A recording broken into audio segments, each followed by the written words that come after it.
On va commencer avec la première conférence. Je me permets d'introduire la thématique. En fait, on a décidé de parler de la place de la Caisse de dépôt et placement du Québec dans l'épargne collective des Québécoises et des Québécois. Donc, dans le fond, pourquoi on adresse cet enjeu-là? C'est dû au fait que, comme le soulignait Serge, de longue haleine, lutte de longue haleine, on a fait en sorte que le régime public de retraite a finalement été bonifié à la même hauteur que tout ce qui a été fait dans le reste du Canada. Cependant, la bonification va être faite de façon progressive, mais ça va amener un lot d'actifs nouveaux, de l'argent nouveau à la Caisse de dépôt et placement. En fait, ça soulève quelques questions. Le fait que cet actif-là, sous gestion à la Caisse de dépôt, grossisse à travers le temps. Donc, on verra plus en détail exactement comment l'actif va progresser grâce à cette bonification-là. Mais ça nous amène, en gros, à se poser deux questions, puis c'est les questions qu'on a posées à nos prochains invités. C'est, premièrement, comment va être géré cet nouvel argent-là à la Caisse? Question qui peut paraître simple, mais notre invité va tenter d'y répondre, va y répondre. Et ensuite de ça, parce que, en gros, à la Caisse, c'est en grande partie l'argent des travailleuses et des travailleurs qui s'y retrouvent, on se pose la question, comment ça se fait qu'il n'y a pas de représentants ou de représentantes des travailleuses et des travailleurs au conseil d'administration de la Caisse de dépôt et placement du Québec? On pose cette question-là, puis on va tenter d'y répondre par la suite. Donc, pour traiter de ces deux questions-là, on a avec nous deux anciens membres de la haute direction de la Caisse qui nous ont fait l'honneur d'accepter notre invitation, qui sont avec nous aujourd'hui. Donc, en premier lieu, Bernard Morancy, qui, lui, est consultant et professeur associé au HEC. En fait, au HEC pour l'Institut sur la retraite et l'épargne. Et anciennement, il était premier vice-président, déposant stratégie et chef des opérations de la Caisse. Il a été aussi à l'emploi de Mercer de 1974 à 2007. Puis pendant cette période-là, il a occupé divers postes de direction au Canada comme à l'étranger. Par la suite, il a travaillé pendant 9 ans à la Caisse, comme je le mentionnais, comme premier vice-président déposant stratégie et chef des opérations. Monsieur Morancy est aujourd'hui consultant et professeur associé au HEC, puis il collabore avec, je le dis, l'Institut de retraite et d'épargne. Il a servi en tant que membre du comité d'experts sur l'avenir du système de retraite québécois, le fameux comité d'Amour. Puis aussi, M. Morancy est fellow de l'Institut canadien des actuaires et de la Society of Actuaries. Merci Bernard d'être avec nous ce matin. J'introduis maintenant aussi déjà notre deuxième invité, qui est M. Michel Nadeau, qui est directeur général de l'IGOP. l'IGOP, qui est l'Institut sur la gouvernance des organisations privées et publiques, qui est anciennement, comme je le disais, qui était membre de la haute direction de la Caisse. Donc, il a travaillé aussi de 1974 à 1984 au Devoir, le journal Le Devoir, en tant qu'éditorialiste et responsable des pages financières du journal.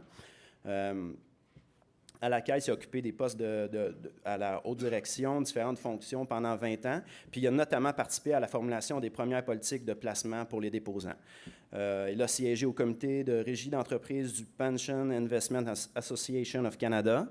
Il est membre de différents conseils d'administration et de sociétés privées et d'organismes sans but lucratif. Donc, je te remercie aussi, Michel, d'être là ce matin. Donc, je vous demande, sans plus tarder, de les accueillir chaleureusement. Puis, je cède la parole à Bernard.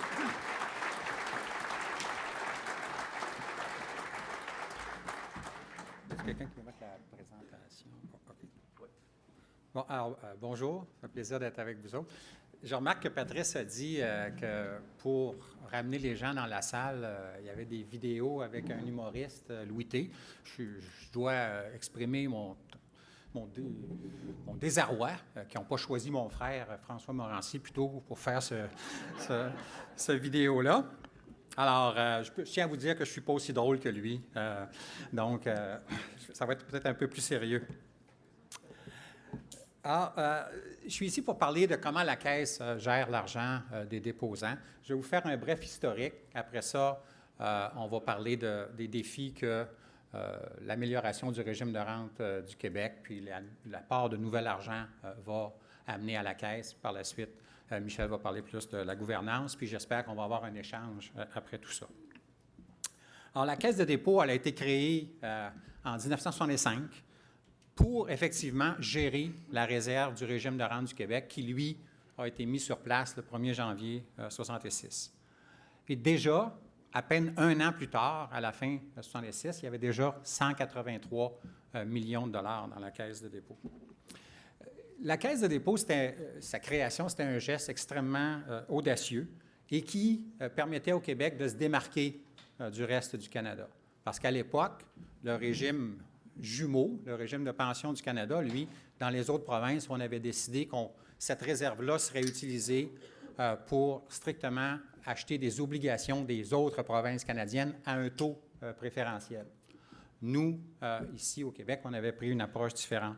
Alors, dans le reste du Canada, ils ont géré ça de cette façon-là pendant 30 ans. Et en 1995, finalement, ils se sont réveillés et ils ont créé un organisme qui ressemble beaucoup à ce que la Caisse de dépôt et placement du Québec fait, qui s'appelle l'Office d'investissement du régime de pension du Canada. Alors, c'est intéressant qu'après toutes les critiques qu'il y a eu sur la création de la Caisse, 30 ans plus tard, le reste du Canada s'est rendu compte que finalement, c'était une fichue de bonne idée de créer la Caisse. Dans son discours de présentation de la loi qui créait la Caisse de dépôt et placement du Québec, le premier ministre de l'époque, Jean Lesage, avait dit il va y avoir un apport d'actifs. On s'attend à ce que dans 20 ans, donc en 1985, il y aura 4 milliards de dollars à la Caisse de dépôt et placement du Québec.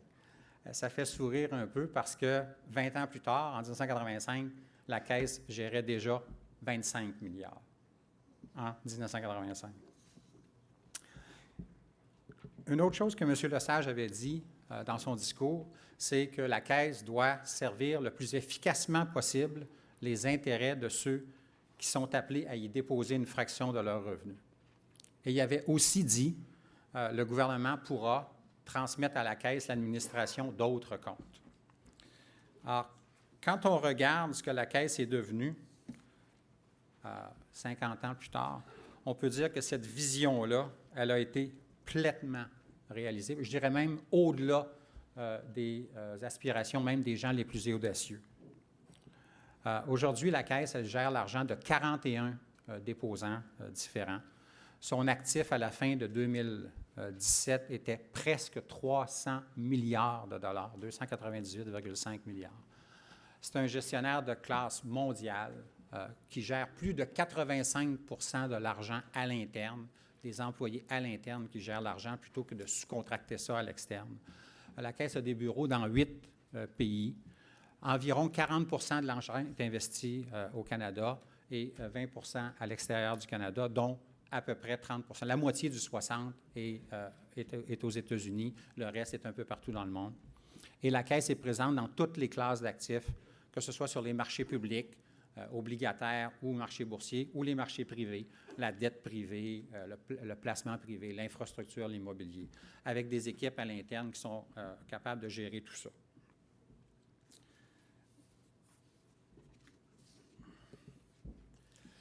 Les déposants de la Caisse, les 41 déposants, il y en a de toutes les tailles. Il y en a qui confient seulement quelques dizaines de millions à la Caisse. Il y en a d'autres qui lui confient des dizaines de milliards. Sur les 41 déposants, il y en a à peu près 25 qui n'ont pas le choix, sont obligés d'investir, de confier leur argent à la Caisse de dépôt et de placement du Québec. Mais il y en a quand même une quinzaine qui le font par choix. Ils doivent être dans le domaine parapublic. Donc, on pense ici à la Ville de Québec, la Ville de Laval, l'Université du Québec, la Polytechnique, l'Université Laval. Ces gens-là, de leur propre décision, confient la gestion d'une partie de leur épargne à la Caisse de dépôt et placement du Québec. Il reste que les 8 plus grands déposants, alors les 8 plus grands des 41 déposants, représentent 96 de l'actif que la Caisse gère, donc 96 du 300 milliards. Et je les ai mis ici sur la slide. Donc, le plus gros déposant Les deux plus gros déposants, c'est le ministère des Finances avec le Fonds d'amortissement des régimes de retraite et le REGOP. Le REGOP, c'est le régime de retraite des employés du gouvernement et des organismes publics.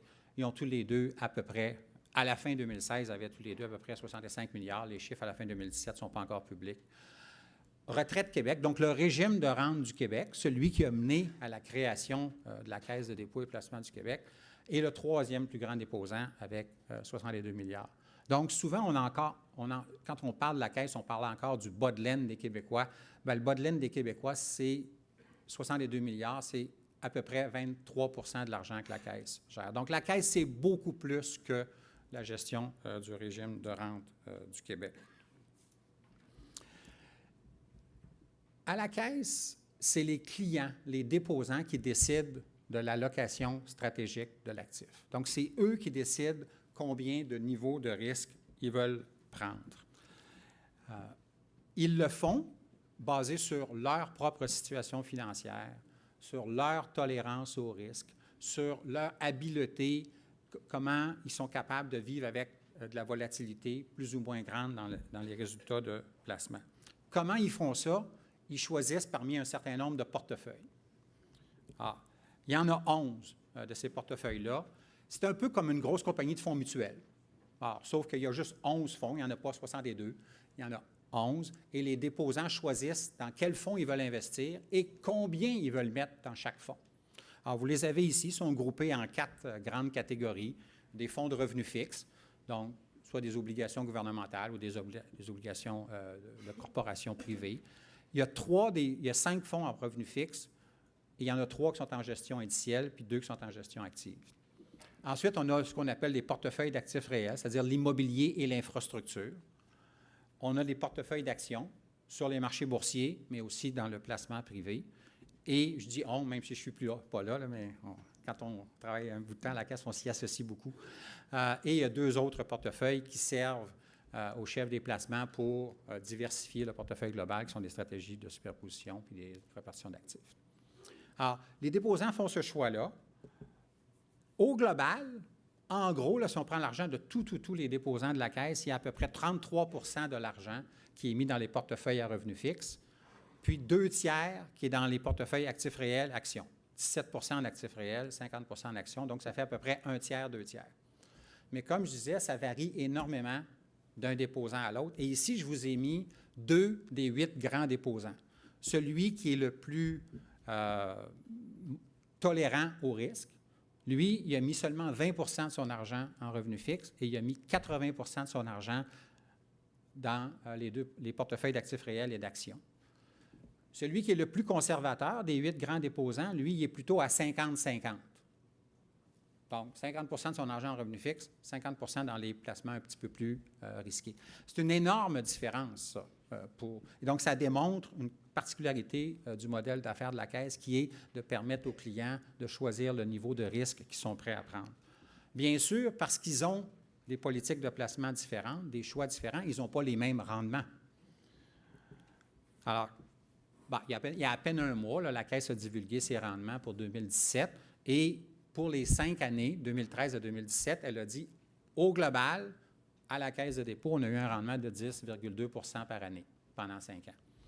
Mais quand on décortique ça et qu'on regarde déposant par déposant, là, ça varie beaucoup. Le déposant 1, lui, son rendement, ça a été 11,5 Le déposant 2, ça a été 8,7 Alors ça, c'est presque 3 de différence par année pendant 5 ans. C'est énorme comme différence. Et ça reflète une des particularités, comme je le disais, de la Caisse, de permettre aux déposants de prendre un niveau de risque qui varie. Ce qui est intéressant de noter, c'est que même si les déposants exercent ce droit-là, une fois qu'ils ont confié l'argent à la Caisse gère l'argent de tous les déposants de la même façon.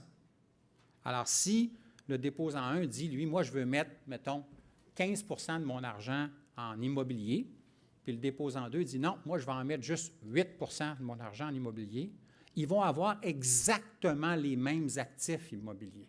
C'est juste qu'il y en a un qui va en avoir beaucoup plus que l'autre. Mais ils n'auront pas des actifs différents. Ils vont avoir tous les deux un pourcentage de la Place Ville-Marie, tous les deux un pourcentage du Reine-Élisabeth, tous les deux un pourcentage du Centre Eaton, qui sont tous des actifs que la Caisse détient ici à Montréal. Donc, c'est exactement, on gère l'argent exactement de la même façon pour le déposant 1 que le déposant 2. La différence, c'est la quantité d'argent qu'ils ont dans les divers portefeuilles. Alors ça, c'est une première particularité qui distingue la Caisse, le fait qu'on ait plusieurs déposants qui décident de leur répartition. Une autre chose qui distingue beaucoup la Caisse, c'est que la Caisse ne gère que l'actif. C'est les déposants qui gèrent le passif. C'est les déposants qui doivent se préoccuper de la situation financière de leur régime. C'est eux qui paient les prestations. C'est eux qui collectent les cotisations. Donc, c'est eux qui interagissent avec vos membres, ou certains d'entre vous, peut-être vous êtes membre d'un des régimes que la Caisse gère. Bien, c'est le déposant qui interagit avec les membres et non pas la Caisse. La Caisse ne gère que l'actif. Alors, souvent, on compare la Caisse à Teachers, à Toronto. Bien, Toronto, Teachers, ils gèrent à la fois l'actif et le passif. Ils n'ont pas un modèle du tout comme la Caisse, et ils n'ont qu'un seul client, le régime des enseignants de l'Ontario. Un troisième élément qui différencie beaucoup la Caisse de ses pairs, c'est sa mission. Et ça, c'est les mots tirés de la mission qui disent que la Caisse doit rechercher le rendement optimal du capital de ses déposants dans le respect de leur politique de placement, tout en contribuant au développement économique du Québec. Alors, ces mots-là, tout en contribuant au développement, comment ils se sont reflétés dans les actions de la Caisse à travers ces 50 années, ça a varié énormément. Au début, dans les années 70, ça se reflétait beaucoup que la Caisse était le principal acheteur des obligations provinciales québécoises. La Caisse aussi contribuait à l'expansion à l'époque. Là, on se replace dans les années 60-70, il y avait beaucoup de construction à Montréal et dans toute la province. La Caisse faisait du prêt immobilier et aussi investissait directement dans l'immobilier pour favoriser la croissance économique. Par la suite, la Caisse a commencé à diversifier ses portefeuilles et s'est mise à acheter du capital action d'entreprises privées et donc d'investir dans des entreprises. Alors, qui ne se rappelle pas, par exemple, de l'investissement, Michel pourrait nous en parler, de la Caisse dans Vidéotron. Plus récemment, l'investissement de la Caisse dans Bombardier. Alors, ça a été une autre façon dont ça s'est reflété d'investir dans des entreprises privées. Quand moi, j'étais là, comme premier vice-président de 2009 jusqu'à la fin 2016, là, on a toujours maintenu à peu près 22 de l'actif de la Caisse au Québec. Je vous disais tantôt, on a à peu près 30 de l'actif de la Caisse dans l'ensemble des États-Unis. On en a à peu près 40 au Canada, dont 22 au Québec. C'est pas rien, là, quand on y pense. C'est une contribution importante, c'est une part importante des investissements de la Caisse. On a centré ces investissements-là sur le secteur privé, donc on a essayé d'encourager l'entreprise privée, tant la petite, la moyenne que la grande. On a favorisé beaucoup l'expansion des organisations québécoises à l'étranger. Alors, les gens qui avaient des plans d'expansion, on les aidait au niveau du financement et aussi à d'autres niveaux. On a favorisé beaucoup aussi l'innovation en créant, si vous allez à Place Ville-Marie, vous irez voir à côté, il y a une place qui s'appelle Espace CDPQ. Ça, c'est un espace pour les jeunes, très jeunes entrepreneurs là, qui veulent partir une business là, puis qui n'ont pas vraiment les moyens d'avoir des locaux. Là. Bien, on a créé un espace pour qu'ils puissent interagir entre eux, rencontrer des gens, trouver des gens qui peuvent les aider à partir leur business. Et finalement, on a aussi recherché à avoir des investissements qui avaient un impact réel dans l'économie. Alors, ceux qui sont allés à Place Ville-Marie, vous avez vu à quel point ça a été revampé, cet édifice-là. La Reine-Élisabeth, la même chose. Si vous n'êtes pas allé, allez-y. C'est vraiment intéressant comment ils ont revampé cet édifice-là. Et bien sûr, il y a des projets qui sont un petit peu plus controversés, qui soulèvent plus de discussions, comme notre fameux train, le REM, qui, d'un point de vue d'investisseur, peut avoir un impact important sur l'économie, mais bien sûr qu'il y a toutes sortes d'autres enjeux qui viennent avec. Ceci étant dit, quand on prend du recul, je pense qu'on peut dire que la Caisse de dépôt a été un très grand succès. on parle d'un rendement annuel depuis 1966. Ça fait 50 ans, ça, là, de 8,6 par année, pendant plus que 50 ans. Dans la même période, l'inflation, ça a été 4,1 %. Donc, ça veut dire qu'on a eu un rendement de 4,5 % par année pendant 50 ans de plus que l'inflation. Ce n'est pas rien, là. Oui, il y a eu des accidents de parcours. Il y a eu 2008 à moins 25, mais il est dans le chiffre. Ceci étant dit, au global, c'est ça. Depuis 2009, le rendement a été presque 10 %, presque 10 % par année depuis 2009. Donc, un très beau succès. Que nous réserve l'avenir? Je pense que moi qui viens juste de la quitter, la Caisse, je peux vous dire que je pense qu'elle est très bien placée pour continuer à remplir sa mission et à faire face aux défis. Elle est un portefeuille qui est bien diversifié en termes de classes d'actifs, un portefeuille qui est bien diversifié en termes d'exposition géographique, un portefeuille qui est géré à l'interne par des équipes qui sont très compétentes, incluant l'équipe de gestion des risques. Ceci étant dit, la Caisse elle a des fichus de défis en avant d'elle. Et j'en ai mis 2 ici, mais il y en a bien sûr beaucoup plus que ça. Le premier, c'est les taux d'intérêt et les rendements plus faibles. Alors, je vous disais que le rendement a été de 9,9 % depuis 2009. Attendez-vous pas à ce que ça continue, là. Le rendement des 10-15 prochaines années, il ne sera pas de cet ordre de grandeur-là. J'en ai aucune idée de ce qu'il va être. Si je le savais, je serais multimilliardaire et je ne serais pas ici. Mais il ne sera pas ça. On a des défis importants avec les niveaux de taux d'intérêt, les rendements. Ce qui fait que pour que la Caisse continue de livrer un rendement à la hauteur des attentes de ses déposants, elle n'aura pas le choix d'innover et de prendre un peu plus de risques. Puis quand on fait ça, mon expérience à moi, je suis une personne, je n'ai pas la vérité, mais mon expérience à moi, c'est que les décisions de placement, elles doivent se prendre en ayant 4 aspects à l'esprit. Le premier, c'est le rendement attendu net des frais. Le deuxième, c'est le niveau de risque qu'on prend et notre capacité à l'assumer, ce risque-là, s'il se matérialise. Le troisième, c'est l'horizon de temps dans lequel on prend la décision. Est-ce que c'est une décision qu'on prend pour 3 ans ou pour 10 ans? Puis le quatrième, c'est de s'assurer d'avoir à l'interne l'expertise nécessaire pour gérer le placement. Donc, je pense que si on continue de faire ces 4 choses-là, on va continuer d'avoir de bons résultats. L'autre grand défi de la Caisse, parce que la Caisse, elle gère des caisses d'assurance et des caisses de retraite, c'est la démographie du Québec. La démographie du Québec, elle est ce qu'elle est. On a beau l'accepter ou pas l'accepter, on vieillit. Collectivement, comme société, on vieillit. Et ça a un impact sur les dépôts nets. Donc, les clients de la Caisse, ils recueillent des cotisations des Québécois, ils paient des prestations, puis le net de tout ça, ils le déposent à la Caisse. Alors, les dépôts nets, depuis 10 ans, 2008 à 2017, ils ont été de 20 milliards, c'est-à-dire 2 milliards par année.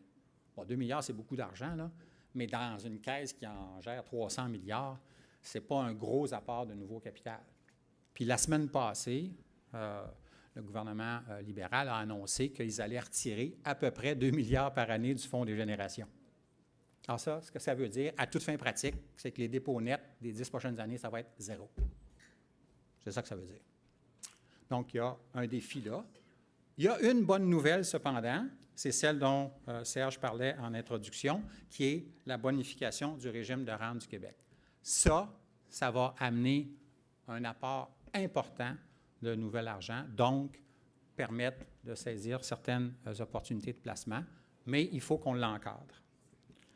Je vous ai mis ici, ça c'est un graphique qui est tiré du rapport actuariel de Retraite Québec, donc c'est les chiffres officiels de Retraite Québec. Ce qu'on voit, la partie pâle, là, je ne sais pas quelle couleur que c'est, bleu pâle ou gris pâle, là, ça c'est la projection de la réserve du régime de rente actuel. Comme j'ai dit, on est à peu près autour de 62-63 milliards à la fin 2016. Puis là, on voit comment elle progresse. Les bâtonnets, c'est la progression de la nouvelle caisse, donc le régime supplémentaire qui va être mis en vigueur progressivement à compter de 2019. On va tranquillement monter, puis là, on voit comment ça monte vite. Alors, imaginez-vous, en 2041, c'est pas loin ça là, la caisse du régime supplémentaire va être aussi grosse après, à quoi? Une vingtaine d'années, même pas, que la caisse du régime actuel après 80 ans. C'est pas rien, ça là. Regardez et après ça, regardez la progression. En 2051, le nouveau régime va être 1,5 fois plus gros. En 2061, il va être 2 fois plus gros. Alors, c'est considérable comme impact sur les actifs qu'on veut confier à la Caisse de dépôt et placement du Québec. Ça va faire que la Retraite Québec va redevenir le déposant le plus important à la Caisse. Comme je vous disais, il est maintenant le 3e. Il était le 1er. Là, il a perdu sa place. Mais là, il va redevenir rapidement le plus gros client de la Caisse de dépôt et placement du Québec. Comment on va faire ça? Bien, il y a un défi ici. Un défi à la fois pour le Conseil d'administration de Retraite Québec et un défi pour les gestionnaires de la Caisse, mais au moins autant, sinon plus, pour le Conseil d'administration de Retraite Québec. Ils vont devoir décider d'abord combien de risques ils sont prêts à prendre avec cette nouvelle caisse-là. Parce que cette nouvelle caisse-là, elle est bâtie complètement différemment de celle du régime actuel. Le régime actuel, c'est un financement, pour prendre un jargon actuariel, qu'on appelle par répartition. Ça veut dire qu'on met de côté à peu près 20 % de l'argent qu'on a de besoin, puis on se fie aux contributions futures pour payer l'autre 80 %. Dans le régime supplémentaire, la philosophie, c'est qu'on va le capitaliser à 100 %. On va mettre tout l'argent dont on a besoin pour éviter un transfert intergénérationnel pour repousser aux plus jeunes le coût du régime. C'est bâti comme ça, mais ça veut dire que c'est ça qui explique que la Caisse va grandir beaucoup, beaucoup plus rapidement dans le nouveau régime que dans le régime actuel. Donc, ça nous pose une question au niveau du risque, puis ça nous pose une question au niveau de la gouvernance. Comment on va s'assurer de maintenir une séparation entre le régime actuel, comme je l'ai dit, qui est capitalisé à 20 % puis le régime supplémentaire qui, lui, est capitalisé à 100 %. Donc, des défis intéressants. En conclusion, la question était, c'est quoi la place que la Caisse occupe dans la gestion de l'épargne collective des Québécois? Bien, je pense qu'elle est considérable, comme vous pouvez le voir. Je pense que la Caisse le fait bien. Elle a un modèle unique. Elle a une prise de risque adéquate en fonction, adéquate étant définie comme une prise de risque qui respecte la tolérance au risque de ses déposants. Et elle a eu, et je pense continue d'avoir, une contribution importante au développement économique du Québec. Et cette place-là, elle est appelée à grandir suite à la bonification du régime de rente du Québec à compter de 2019. Sur ça, je passe la parole à Michel. Merci.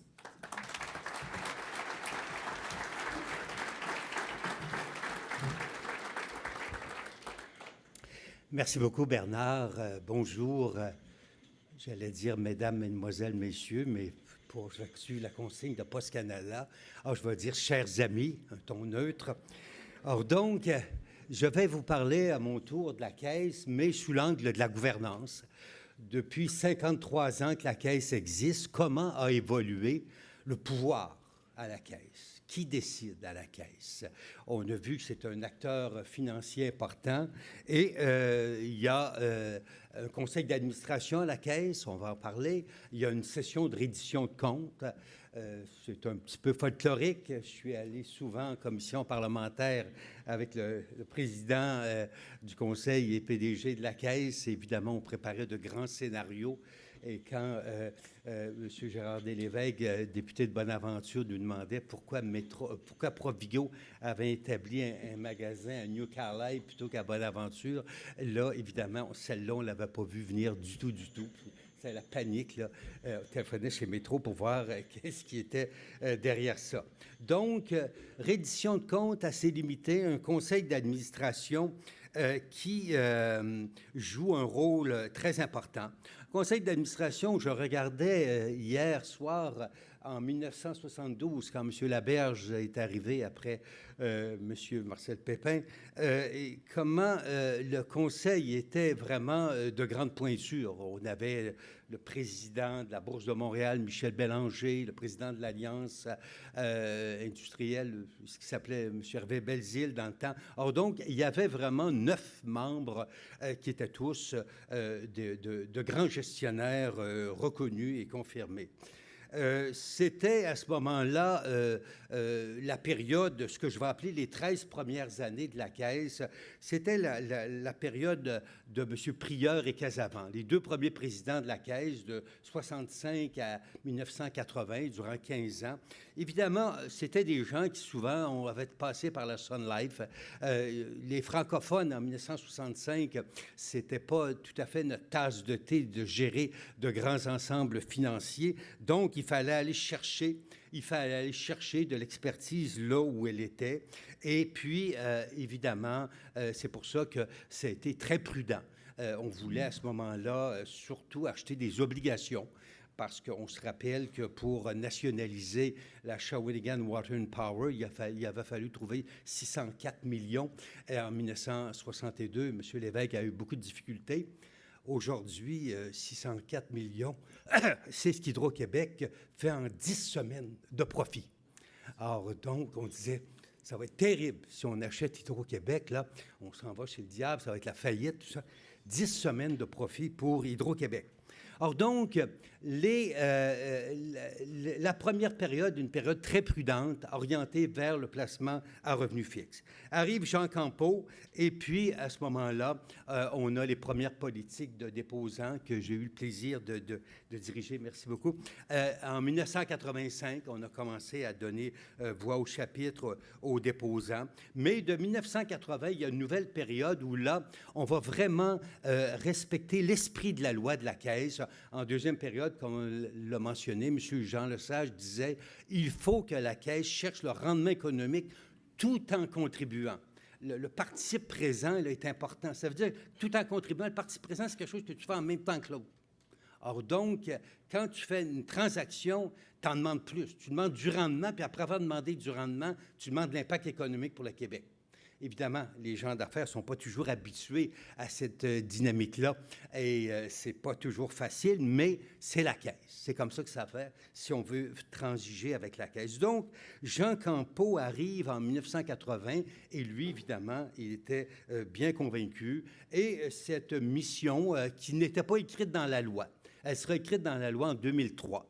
Et là, vraiment, la Caisse va chercher le rendement optimal dans le respect des politiques des déposants, mais tout en contribuant au développement économique du Québec. Donc, M. Delorme et Savard, de 90-95, Jean-Claude Scrère par la suite jusqu'en 2002, vont poursuivre un petit peu cette approche-là de favoriser le développement économique du Québec tout en cherchant les meilleures politiques. Arrive M. Rousseau, où là, on change l'approche. On approche plus mathématique, plus financière. L'essor économique, bon, si on fait de l'argent, ça va aider les Québécois. Alors, c'était l'approche. On va emprunter beaucoup. On va mettre 70 milliards. À la fin de 2007, la Caisse avait emprunté 70 milliards de l'argent elle gérait l'argent des déposants, plus elle avait emprunté 70 milliards. Or, quand les taux montent, l'argent emprunté ne te coûte pas cher puis te rapporte beaucoup, c'est payant. Mais quand ça plante, l'argent te coûte très cher et rapporte pas beaucoup. Et c'est pour ça que la débâcle de 40 milliards de 2008. Michael Sebia arrive en mars 2009. Rappelez-vous, l'arrivée de M. Sebia, c'est le creux du marché. Alors, quand je revois M. Sebia, j'ai dit, le jour où vous allez partir, c'est peut-être le sommet du marché. Mais là, il est là jusqu'en 2021, selon son renouvellement de contrat, bien, on verra. Mais mars 2009, c'est le creux. Et M. Sebia, les 3 premières années, va essayer de de consolider, de réduire le risque. Et c'est ce qu'il a très bien fait, comme l'a montré tout à l'heure Bernard. Donc, jusqu'en 2012, et là, à partir de 2012-2013, le chapitre, l'embauche de Christian Dubé, là, on va recommencer à penser au développement économique du Québec et la Caisse. Aujourd'hui, je pense, on a 63 milliards d'investis au Québec. Auparavant, c'était des obligations. Maintenant, les 2/3, c'est dans le privé. Donc, c'est des placements en action dans des entreprises québécoises, ce qui a beaucoup plus d'impact sur la dynamique de l'économie québécoise. La grande question, c'est comment, où est-ce qu'on s'en va à partir de maintenant? À partir de maintenant, c'est que c'est plus mon époque. Je suis un peu dépassé par ce qui arrive depuis quelques années parce qu'il y a deux facteurs importants. L'économie est maintenant globale. Nous, on était nord-américains au mieux, là, des années. Moi, j'étais à la Caisse durant 20 ans. Or, de 82 à 2002, à peu près, l'économie, c'était surtout nord-américain, canadien, tout ça. Mais maintenant, l'économie est globale et, deuxièmement, elle est numérique. Or, c'est deux nouvelles réalités qui font que l'économie a beaucoup changé. Nous étions à ce moment-là dans une économie de dynamique très capitaliste, mais aujourd'hui, évidemment, l'économie, les deux forces émergentes dans l'économie mondiale sont la Chine et la Russie, où l'État joue un grand rôle. Le gouvernement chinois va acheter une grande compagnie de construction, Aecon, là, à Toronto. Ils sont en processus, là. Mais vous allez avoir l'État chinois qui va soumissionner pour construire des immeubles à Montréal, au Québec, partout au Canada. Alors donc, est-ce qu'ils vont envoyer des travailleurs chinois est-ce qu'ils vont respecter les normes de la Commission de la construction? On verra. Mais, encore une fois, je pense qu'il n'est pas certain. On avait deux discours. Là, on s'en allait vers il faut que les entreprises respectent l'ESG, l'écologie, l'environnement, respectent le gouvernement social, respectent la gouvernance. Là. Mais les intervenants, les entreprises chinoises et russes ne sont peut-être pas aussi pointilleux sur ces questions-là. M. Poutine et le premier ministre chinois qui a été reconduit pour le reste de ses jours à la tête là, du gouvernement chinois, ils ne sont pas aussi tatillons sur cette question-là. Donc, on s'en va dans des marchés nouveaux. Et il y a aussi dans les marchés traditionnels d'action, il y a des nouveaux joueurs. Les plus gros actionnaires de la plupart des compagnies du Standard & Poor's, qui sont-ils? Il y a 3 grands actionnaires des compagnies du Standard & Poor's. BlackRock, State Street et Vanguard, 3 gestionnaires de fonds indiciels. Un fonds indiciel, c'est investi selon l'indice. Moi, je me rappelle quand j'étais à la Caisse, un jour, le président d'une grosse compagnie de pétrole, Ranger Hall, pour ne pas la nommer, m'appelle « Mr. Nadeau, congratulations, now you are the largest shareholder of our company. » My God, il me semble que les gars m'avaient dit que c'était pas bon, cette compagnie-là, Ranger Hall. Mais il était dans l'indice, puis on avait acheté à pondération de l'indice, puis on était devenu le plus gros actionnaire de la compagnie. Bon, alors, merci. Je lui disais qu'on supportait le management, mais j'étais assez réservé dans mes commentaires. Donc, aujourd'hui, on arrive dans des marchés très efficaces. Le marché d'actions et d'obligations, ce que vous et moi avons accès, les actions et les obligations de court terme, qui ne rapportent pas grand-chose après impôt, surtout, c'est négatif après impôt, inflation, c'est négatif. Donc, le marché des actions et des obligations ne sera pas, comme l'a mentionné Bernard, aussi faste. On vient d'avoir 9 années de vaches grasses, là. Est-ce qu'on va avoir 9 années de vaches maigres? Je ne crois pas. Mais surtout 2018, parce que tout ce que Trump laisse dans les poches des compagnies, des contribuables à revenus élevés, il va avoir beaucoup de liquidités dans le marché. Mais 2019-2020, on verra. Mais il est clair que les marchés traditionnels d'actions et d'obligations, les grandes caisses, les grands gestionnaires s'en retirent, sortent. Moi, je dirais qu'il y aura peut-être encore 30 de l'actif de la Caisse, des 300 milliards, sont investis en actions et en obligations traditionnelles. Là, ce qu'on va, c'est on va dans des domaines en dehors du marché qui ne sont pas accessibles au commun des mortels investisseurs. Donc, on va dans les infrastructures, on va dans l'immobilier, on va dans les placements privés, on va dans les marchés émergents. On va chercher de l'endroit où il y a des inefficacités, où là, on négocie avec des partenaires. Évidemment, des infrastructures, c'est du gâteau pour un investisseur, hein. Plus le pont de la 25 est utilisé, plus le péage monte. C'est incroyable, là. Les banquiers que je rencontre qui ont financé le pont de la 25 ou l'autoroute 30 sont gênés. Ils me disent, Michel, on fait de l'argent. Là. Si ça sortait, c'est effrayant. Alors, donc, vive les PPP. Hein? Alors, donc, moi, je me dis, tant qu'à avoir un PPP, bien, qu'il soit public, mais qu'il soit très, très public. Mais, encore une fois, je pense qu'il y aura une nouvelle tendance et la Caisse devra évoluer dans cet environnement-là où ce ne seront plus dans les marchés traditionnels que la Caisse va aller faire ses meilleurs rendements. Ces meilleurs rendements, la Caisse les a eus au Québec dans les placements dans des entreprises cotées et non cotées, mais souvent non cotées. Donc, il est important pour la Caisse, et on le voit de plus en plus aux États-Unis, les compagnies se retirent de la bourse, se retirent de la dictature des rapports trimestriels et des commentaires boursiers, puis tout ça, de la gestion à court terme, et on s'en va vraiment dans les placements privés. Donc, c'est la nouvelle donne pour les grands gestionnaires institutionnels, PSP, Homers, Teachers, là, on s'éloigne des marchés d'actions et d'obligations traditionnels. Et je pense que pour faire de l'argent, il faut être au début d'un projet. Quand vous bâtissez un immeuble, c'est là que vous faites de l'argent. Après ça, une fois que vous le gérez, bien là, c'est les loyers, c'est le coût de la dette, là, tout ça. Alors donc, il y a une marge, là, mais le capital, le profit est fait. Alors, quand on fait de l'argent, on construit un réseau express métropolitain, est-ce qu'on gère bien les coûts de construction? Est-ce qu'on a bien prévu l'achalandage? C'est les deux grands risques qu'on doit prendre. Et c'est là qu'on fait le profit. Donc, c'est pour ça que la Caisse, moi, je suis tout à fait positif sur l'idée que la Caisse s'implique dans des projets là où elle a l'expertise. Ça fait 10 ans qu'elle est dans le domaine de l'infrastructure. M. Makita a développé avec son équipe CDPQ Infra une très belle expertise. Donc, j'ai confiance. J'ai confiance qu'on peut aller chercher de l'expertise et tout ça dans ce domaine-là. Évidemment, ça va poser un grand défi. Le grand défi, c'est l'évaluation. L'évaluation. Alors, l'évaluation dans le placement, c'est très important. Très important. J'ai l'honneur et le plaisir de siéger au comité d'évaluation des actifs du Fonds de solidarité et je vous dis, vos placements sont gérés un peu conservateurs, mais je pense qu'encore une fois, la valeur du Canadien est ce qu'elle est. La performance actuelle est tenue compte, là, malheureusement. Alors donc, ne vous découragez pas, mais le placement, il a reflété le comportement actuel. On avait prévu, je pense, que le club n'irait pas, malheureusement, dans les parties supplémentaires. Donc, le défi de l'évaluation dans les placements privés, dans les immeubles, dans les infrastructures, dans les marchés émergents, c'est pas facile.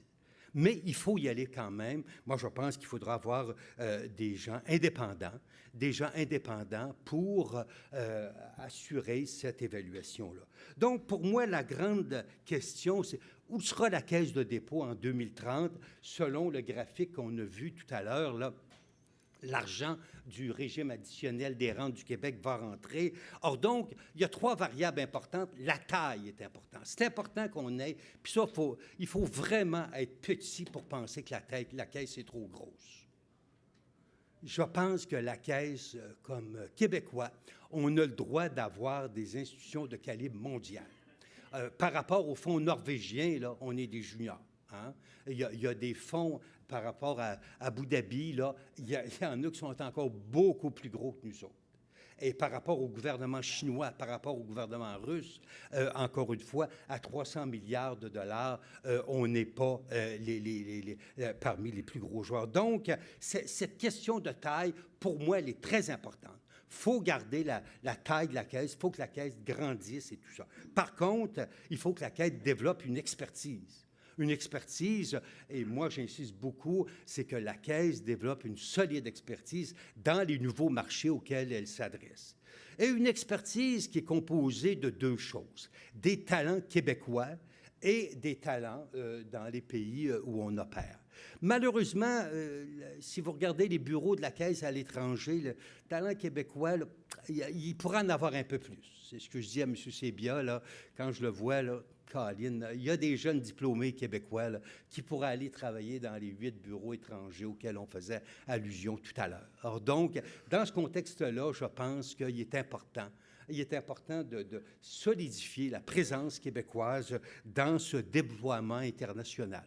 Vous savez, les grandes banques britanniques qui ont géré le monde durant 2-3 siècles, c'était leur force. Elles étaient des opérateurs à l'échelle mondiale. Elles les allaient chercher dans les pays où il y avait des opportunités. Puis ça se déplace. Le cycle se déplace. Des fois, c'est au Brésil, des fois, c'est en Pologne, des fois, c'est au Vietnam. Alors, donc, il faut aller chercher les opportunités. Donc, l'importance d'avoir, troisièmement, une présence mondiale. Et ça, je pense que ça prend, encore une fois, de la taille, du volume. Et dans ce cas-là, ça sera important. Donc, une perspective de vision de grandir avec des entreprises québécoises. On l'a. Hydro-Québec, malheureusement, en 2006, M. Charest a demandé à Hydro-Québec de vendre son réseau international. Il manquait 1 milliard pour boucler le budget. On a vendu tout le réseau international d'Hydro-Québec. Pour moi, c'est une tragédie financière dont Hydro ne s'est pas encore remise. J'espère que Hydro-Québec va repartir à l'étranger pour essayer en partenariat avec la Caisse, et pourquoi pas dans le domaine des alcools, dans le domaine des jeux. Il y a eu des échecs, c'est vrai. SNC-Lavalin, la Caisse est devenue un partenaire important. Bombardier aussi, parlons-en aussi, on pourra en parler. Mais je pense qu'on est capable. On est capable de développer avec des entreprises publiques et privées québécoises, des partenariats globaux, mondiaux, parce que si nous, on ne le fait pas, les Chinois, les Russes, les Américains, les Européens vont le faire. Et là, l'État devient un joueur essentiel dans la nouvelle économie mondiale, contrairement à ce qu'on avait pensé. Se bâtir une marque de commerce solide, ça, on le fait, Ivanhoe et Cambridge, ça, c'est probablement le secret le mieux gardé.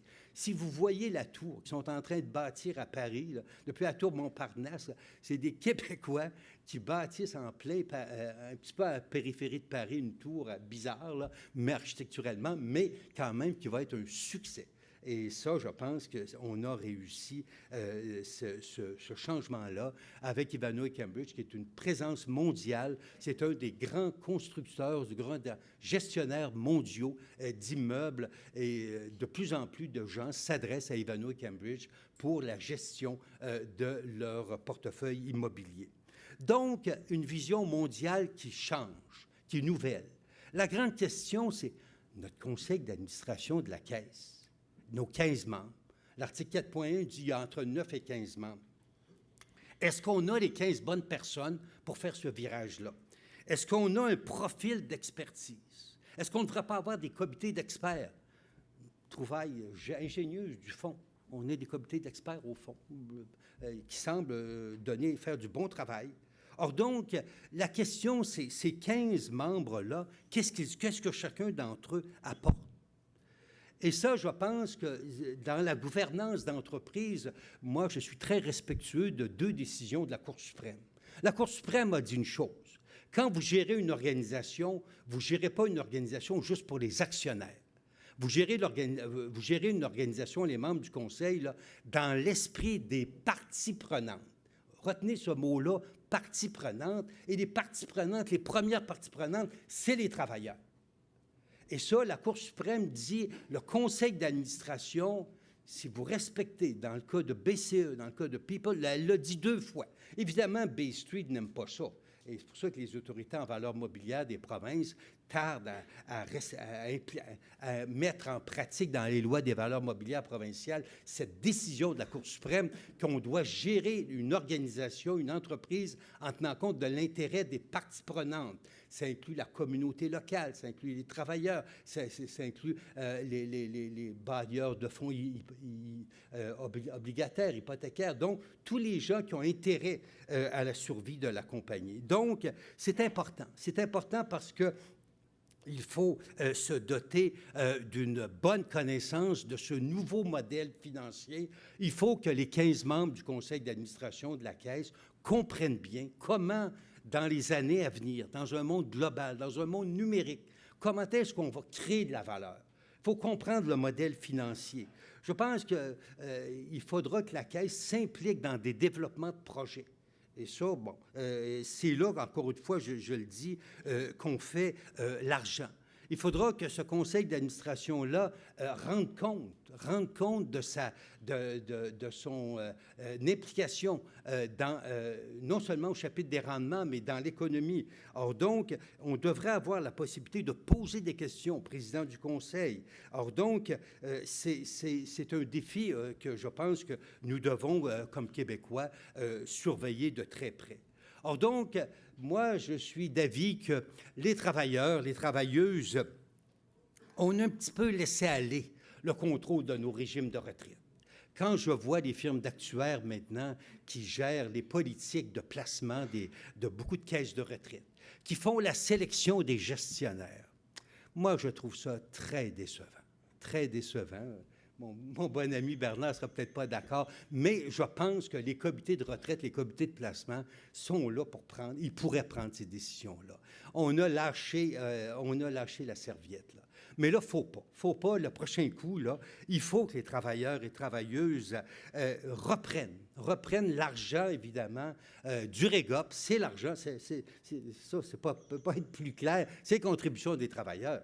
Le gouvernement est à part. Alors donc, c'est contribution des travailleurs. Alors donc, la Commission de la construction, c'est la même chose, la CSST, ou sa contribution de l'employeur, c'est vrai, mais le risque, c'est celui des travailleurs qui ont renoncé à certaines choses. Donc, il faut que les travailleurs et les personnes qu'ils désignent, évidemment, ils devront désigner des personnes parce qu'on aura besoin d'un profil de compétences. Qui sait qu'on a besoin? Il ne faut pas que ce soit des clones. Il ne faut pas que ce soit des gens tous...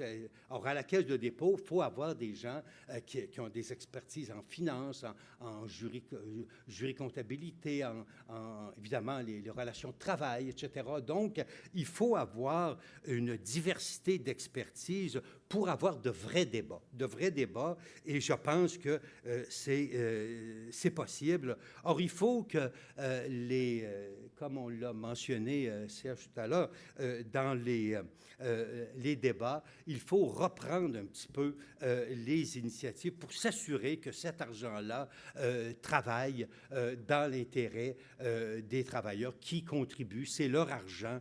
Or, donc, si on veut assurer la croissance de l'économie du Québec, actuellement, oui, on vit un niveau d'emploi élevé, mais encore une fois, pourquoi on vit un niveau d'emploi élevé? C'est très simple. C'est le retour au travail des 55 ans et plus. Vous regardez les nouveaux emplois créés depuis 10 ans au Québec, c'est les 55 ans et plus qui apportent ça. Puis pourquoi les 55 ans et plus retournent sur le marché du travail? Bien, c'est évidemment, comme on l'a mentionné, parce que les régimes à prestations déterminées ont été attaqués de tous côtés et que les travailleurs doivent maintenant se relever les manches pour travailler. Donc, la Caisse de dépôt doit demeurer un investisseur avec un grand I, doit s'intéresser, de survivre dans un nouvel environnement. Je pense que nous sommes capables de faire. Louis Laberge disait toujours que la meilleure idée du fonds, ça a été la meilleure idée de la FTQ, ça a été le fonds. Alors, je pense que la meilleure idée des Québécois depuis 53 ans, ça a été la Caisse de dépôt. Je pense que la Caisse de dépôt va continuer de performer à une condition, c'est qu'on s'en occupe. Merci.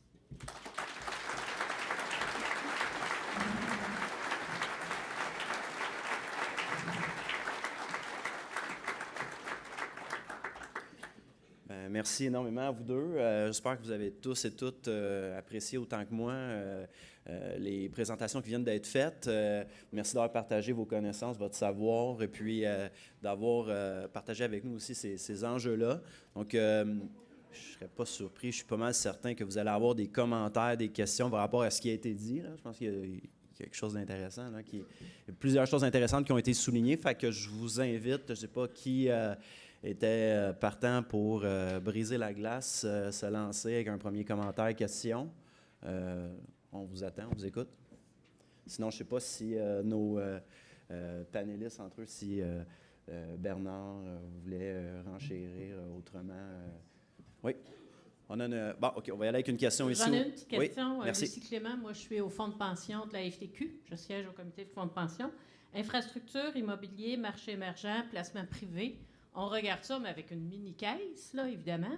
Et vous dites que les risques ne sont pas faciles à évaluer. Comment pouvons-nous le faire, nous, comme membres d'un comité, dire oui, on y va ou non, on n'y va pas? Bien, je pense qu'effectivement, ce sont des marchés qui sont très difficiles et les gestionnaires de portefeuille vont essayer de vous proposer des produits de cette saveur-là avec des frais de gestion passablement élevés. Je dois vous dire que c'est pour ça que la caisse, avoir une grande taille, vous avez accès direct à ces 4 marchés-là. Si vous êtes une petite caisse de retraite, ben là, il y a des produits, j'appellerais des produits de détail.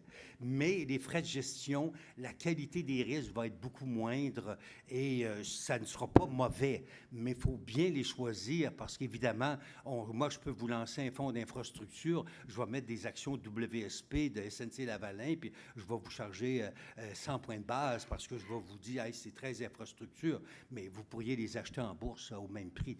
Donc, c'est ça, c'est que ces nouveaux marchés-là sont accessibles aux caisses qui ont 10, 15, 20 milliards et plus. Et les petites caisses, c'est beaucoup plus difficile. Oui, puis ceci étant dit, ça reste une classe d'actifs attrayante. Je pense qu'il faut que une plus petite caisse le regarde avec 2 lunettes. La première lunette, c'est quel va être le rendement après frais. Parce que comme Michel le dit, pour une plus petite caisse, d'investir en infrastructure ou d'investir en immobilier, les frais sont très élevés. Donc, il faut être bien certain que ça demeure attrayant. Pour les diminuer, les frais, les petites caisses peuvent se regrouper.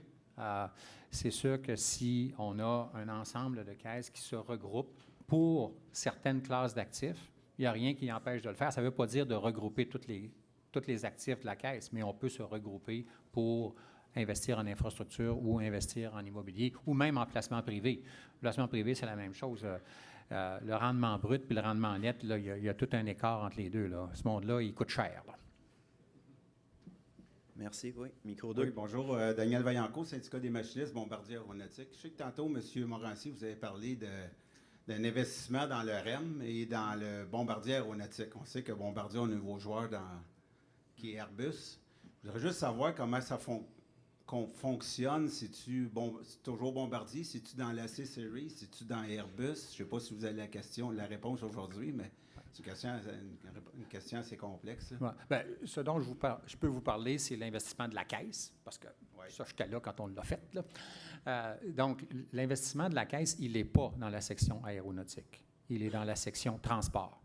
Donc, les actions que la caisse détient, il y a une filiale transport et c'est là-dedans qu'on a investi. Et à l'époque, on se rappelle là, que ça, c'était bien avant Airbus puis tout ça. Là, c'était avant que le gouvernement mette son milliard dans l'aéronautique. Là. Donc, l'aéronautique était pas mal problématique. Là. Donc, l'investissement de la Caisse, il a été fait dans le secteur transport. C'est un bon investissement pour la Caisse, je peux vous dire ça. Ça a été bien négocié et puis on a un certain rendement minimal. Si jamais la performance est excellente, Bombardier, le holding qui est en haut, là, peut racheter les actions de la Caisse à un rendement très adéquat pour la Caisse. Donc, les deux parties, je pense, ont trouvé un deal qui leur satisfaisait. Ce qui a été fait au niveau de l'aéronautique, ça, je suis moi au courant de ça. OK. Non, c'était juste pour savoir, parce que je suis sûr, certain qu'il y a des gars dans l'usine ou des madames dans l'usine qui vont s'informer de ça. Ça se sait. Savoir que c'est dans Bombardier Transport seulement pour le moment, c'est parfait. Et Bombardier Transport, je vais vous dire, c'est une compagnie européenne. Le siège social de Bombardier Transport n'est pas à Ville-Saint-Laurent, il n'est pas à Montréal, il est à Berlin. Les 2 tiers des affaires de Bombardier Transport se font en France, en Allemagne. Et là, il y a des concurrents locaux.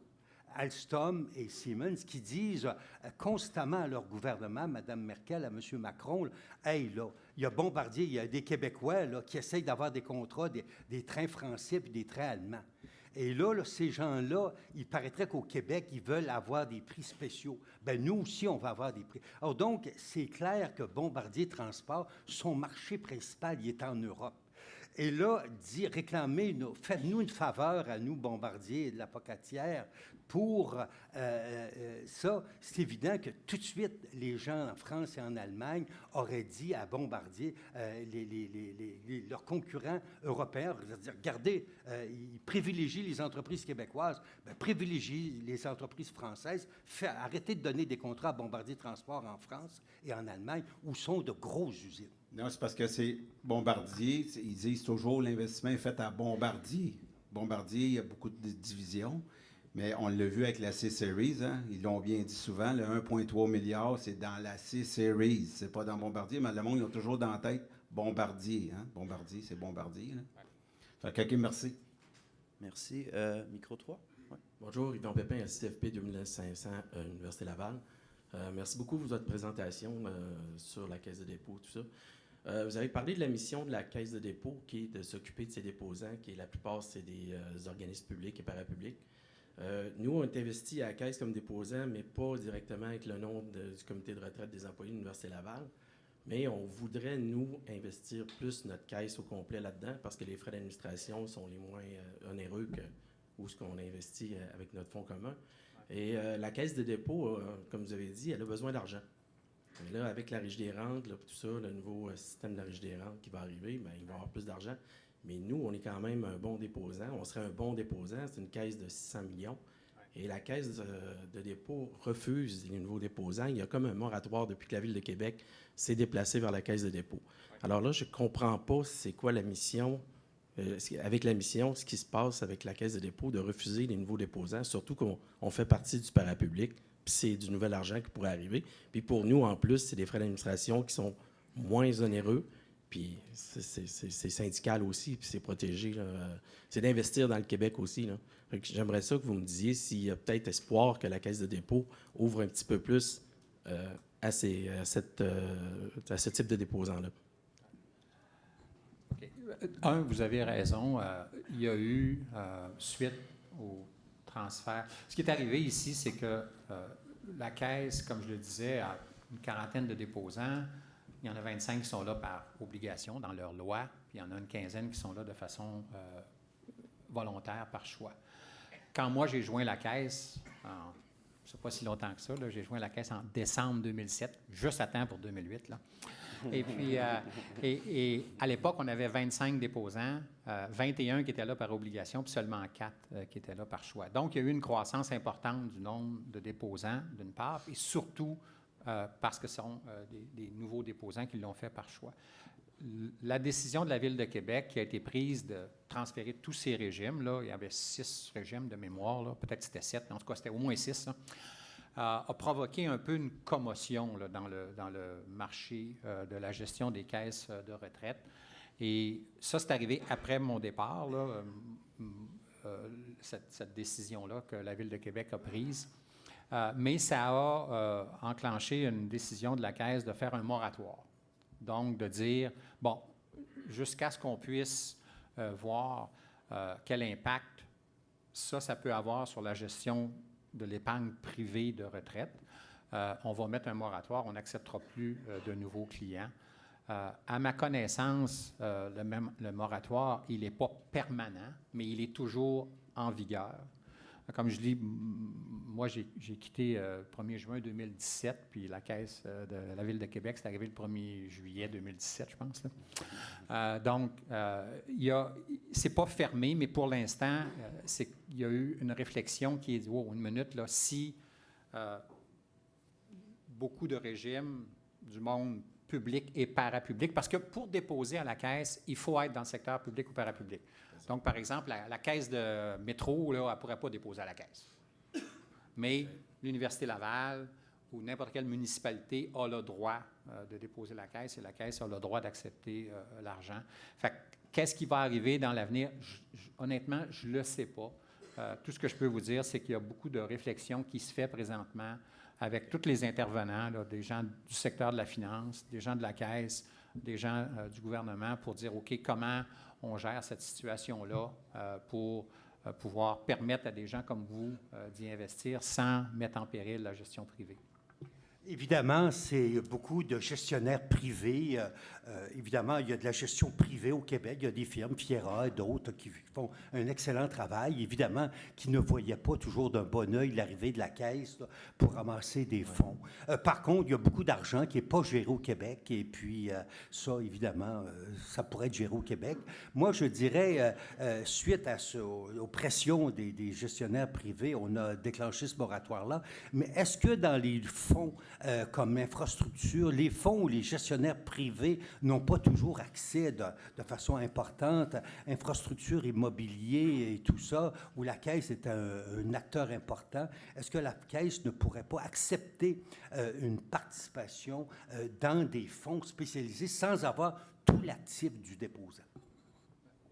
Et c'est définitivement une des pistes qui est sous discussion, réflexion. L'un des défis qu'on a présentement à la Caisse, on n'est pas capable de suffire, je dis encore on, là, mais pas capable de suffire à la demande des déposants actuels. On a plus de demandes des déposants actuels pour des investissements en immobilier, en infrastructure et en placement privé qu'on est capable d'en trouver.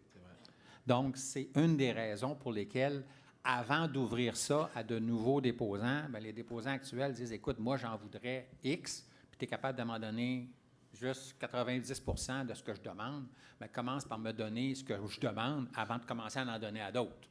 Fait que, tu sais, c'est ça là, qu'on doit sous-peser mais c'est la situation actuelle. On a les investissements en immobilier, en infrastructure, en placement privé. La Caisse est sélective. Elle ne fait pas n'importe quoi, là, puis heureusement d'ailleurs. Mais on a plus de demandes de nos clients qu'il y a d'opportunités pour l'instant. Mais je fais juste mentionner qu'on est déjà déposant. Oui. Mais dans le fond, c'est qu'on est déposant, mais par l'entremise du Fonds commun de placement des régimes de retraite de l'université. Oui. Mais nous, ce qu'on voudrait, c'est comme comité de retraite, ben, on est vraiment là quand même comme déposant. Donc, on n'est pas vraiment nouveau déposant, mais c'est comme un jeu de dire, il n'y a pas votre nom qui apparaît. Oui, mais c'est parce que c'est les investissements de chaque comité. Fait que ça, je trouve ça un petit peu aberrant parce que je me dis, c'est pas vraiment des nouveaux déposants. Fait que, mais vous avez raison. Puis écoutez, moi, j'étais là quand l'Université Laval a décidé de déposer. C'est moi qui étais allé faire la présentation, là. Donc, je connais bien l'histoire. Puis ce qui est agréable dans cette discussion-là, c'est que je peux vous dire qu'en 2009, là, les déposants de la Caisse, ils se demandaient s'ils allaient rester là. Mais là, on est rendu 8 ans plus tard où les gens veulent confier leur argent. Fait que c'est quand même remarquable le virage qu'on a été capable d'opérer, là, moi, j'ai encore des cicatrices sur le corps là, en 2009 d'être allé voir des gens qui disaient hey, c'est pas qu'on t'aime pas personnellement, mais on veut sortir de notre argent. Là, et donc, il y a eu un revirement important. Vous avez raison, la dynamique de l'Université Laval, elle est particulière à cause de ça. Vous êtes un investisseur dans le fonds immobilier, vous autres. infrastructure aussi. Oui, un petit peu dans l'infrastructure, effectivement, mais pas dans l'ensemble de la Caisse. Puis oui, il y a une dynamique à revoir. Okay. Merci. Bien, en fait, je vais profiter du fait qu'il n'y a personne au micro, puis pour vous dire que de toute façon... en fait, si vous voulez, on va continuer cette discussion-là, mais plutôt ensemble à la pause. On a un horaire serré, puis on va essayer de s'y tenir. Donc, je vais peut-être clôturer la discussion en vous remerciant pour votre attention, remerciant à nouveau nos invités, puis laisser peut-être un petit mot de la fin en vous disant, bien, je pense que c'est intéressant, il y a un...